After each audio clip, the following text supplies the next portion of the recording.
Madam Chair, honorable members of the Common Council, citywide officials, cabinet officials, others, thank you for being here with us this morning. Fulfilling my responsibility as mayor of the city, I present to you my 2024 municipal budget. The proposed plan and budget summary calls 2024 a pivot year. The previous trend of service cuts and draws on our reserves is behind us. Our new direction takes us on a path towards fiscal stability. Now, that's not to say that we're flush with cash. The revenue derived from the city's coming sales tax is dedicated to paying for new police officers, new firefighters, and closing out the city's pension system. We also need to remedy the undesirable past budget choices forced on us as we cobble together financial solutions. This includes renewed focus on our deferred capital investments, our employee compensation shortfalls, and our diminished reserves. But before we get into the details of my 2024 plan, I want to talk about the budget that I am not presenting today. I'm not closing branch libraries. I'm not imposing furlough days or hiring freezes on our employees. I'm not closing firehouses. I'm not cutting police sworn strength. I'm not offering a budget that continues a spiral of declining services and growing desperation.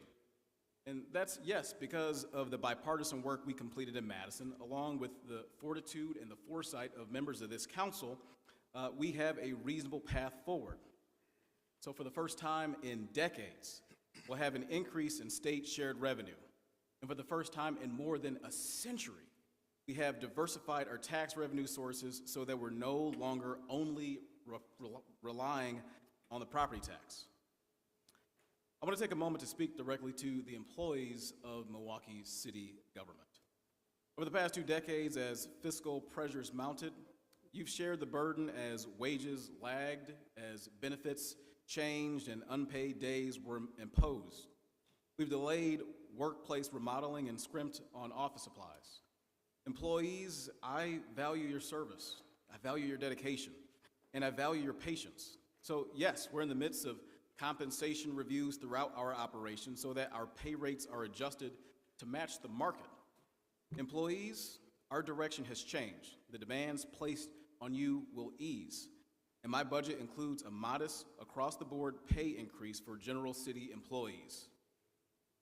I'm presenting a budget with a number of notable changes in city government structure and operations. Abandoned, foreclosed, boarded up houses in Milwaukee, they diminish our neighborhoods. They drag down property values and create major public safety issues. Buildings that are set to be raised, they need to come down. So in a proposal that I'm calling Raise and Revive, my budget doubles funding for demolition. And rather than just relying on outside contractors to do the work, a new team at our Department of Public Works will be added to the effort. To be clear, though, demolishing a neighborhood blight is not an end in itself.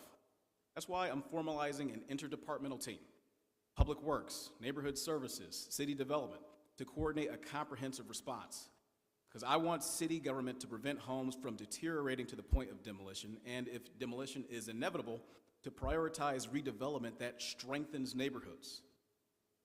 Residents all across Milwaukee will see new investments in our roadways. My budget funds the popular high-impact paving program at the highest level ever, and will continue to invest in reckless driving reduction with physical changes to our streets. My budget also increases investment in green infrastructure by 33%, often tied to road construction, which will both make the city more ecologically sustainable and beautify our neighborhoods. In the coming years, our efforts will green up Milwaukee. There's no higher priority of mine than increasing public safety. And we're making notable progress in reducing serious crime. Last year, numbers of both property crimes and violent crimes in Milwaukee went down. This year, positive trends continue with homicides and auto thefts down significantly in the city. I want 2024 and the years ahead to be safer and safer. 2024 budget that I'm submitting includes staffing increases in the police department and in the fire department. We're fully complying with this portion of Act 12, and to do so, we're asking for our Fire and Police Commission to boost its recruitment efforts. So continuous recruitment is now the norm. and to the greatest extent possible, our training classes will be full, and those classes must reflect the diversity of our entire city. Next year, our residents will see more firefighting resources, an additional paramedic unit, and additional fire engine as well. With the police officers we're adding, I want prompt responses to reported crime and additional efforts to keep crime from occurring in the first place. We're moving forward with organizational changes to our violence prevention work. The new Office of Community Wellness and Safety will incorporate the work that's currently underway in the Office of Violence Prevention. The importance of prevention is in no way diminished. We've got multiple simultaneous efforts to reduce violence. At the same time, the work of this department in promoting safety is a broader task. It requires an appreciation that community wellness, that neighborhood strength, that economic opportunity, that positive alternatives, and thoughtful guidance, they're all a part of the mix. The team at the Office of Violence Prevention is ready to embrace the larger vision that we're laying out. So in the new Community Wellness and Safety Office, which will be part of the Department of Administration, they will rise to the challenge. The other organizational changes included in the budget aimed at promoting oversight, efficiency, and teamwork, I'll highlight now. The Board of Zoning Appeals will administratively join the Department of Administration. Our plan is to move environmental health risk officers from the Department of Neighborhood Services to the Health Department to better align with the nature of the work. And our Early Childhood Program Director will join the reconfigured Office of Community Wellness and Safety as the office establishes its increased scope. As good ideas are advanced by members of this council, by city departments, and by objective outside analysis of our operations, city government should have a thoughtful champion to implement the best of these ideas. With that in mind, I'm proposing a new position of Innovation Director. The person in this new role will be empowered to lead discussions, to develop ideas, and maximize the city's participation in statewide innovation funding. I want a leader in this position who can overcome the bureaucratic impediments and prepare city government to meet the challenges we'll face in the future. In the coming year, we're modifying our work on street lighting improvements. Our new effort, I'm calling it Bright Line, will redeploy federal money to upgrade streetlights with brighter LED fixtures. We'll make the changeover on tens of thousands of light poles that will accept the new lights. This is an environmentally responsible approach, saving significant energy. The new lights will be installed all across the city. The goal of Brightline is to improve this important infrastructure as well as to increase public safety in Milwaukee's neighborhoods. Brightline is a change from our previous plan that focused on antiquated street lighting circuitry. As our Department of Public Works has previously shared, market forces have left us with limited options in pursuing that approach. So we'll continue to upgrade the most troublesome circuits across the city, and we'll do that with city resources. Going forward, we will include contractors when that becomes feasible.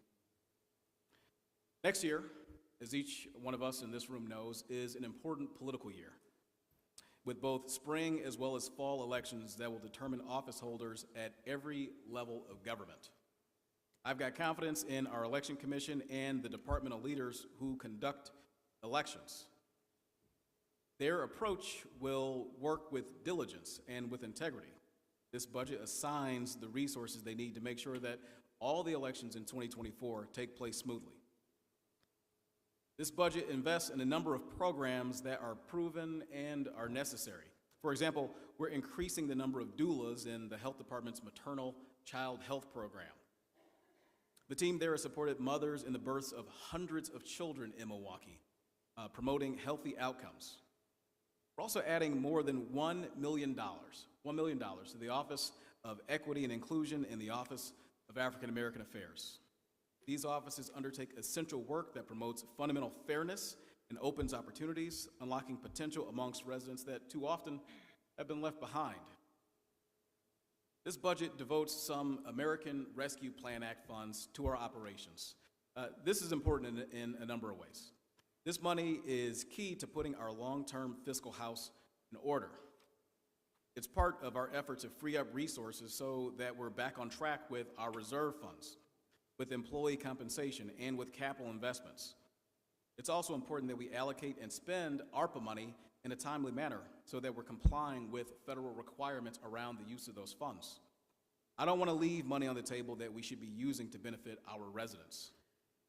My plan does include reserving $5 million of funds so that in the spirit of the ARPA Task Force approach, we can direct resources to resident-inspired projects and efforts that are deemed valuable. You'll see some changes in the 2024 capital budget as we slightly decrease borrowing for capital projects. Change you will see is the addition of cash financing for our capital needs. And here's why that's important. For many years, we have squeezed our capital investments. These are items that must be addressed, and this approach is a prudent path. An important measure of the fiscal health of the city is our bond rating, and by that measure, we've turned a corner. The direction is positive, but of course, to maintain that positive direction, we must keep on a responsible path. When I presented a budget to this council a year ago, my tone was quite different. Our prospects were worrying, our service cuts were inevitable, and our options were few. 1 year has made a world of difference. 1 year. So as we stay on a responsible course, we can look ahead to stability in our finances, greater confidence among city employees and our residents, growing assurance that city services that they need, that they expect, and that they deserve will be there. Thank you.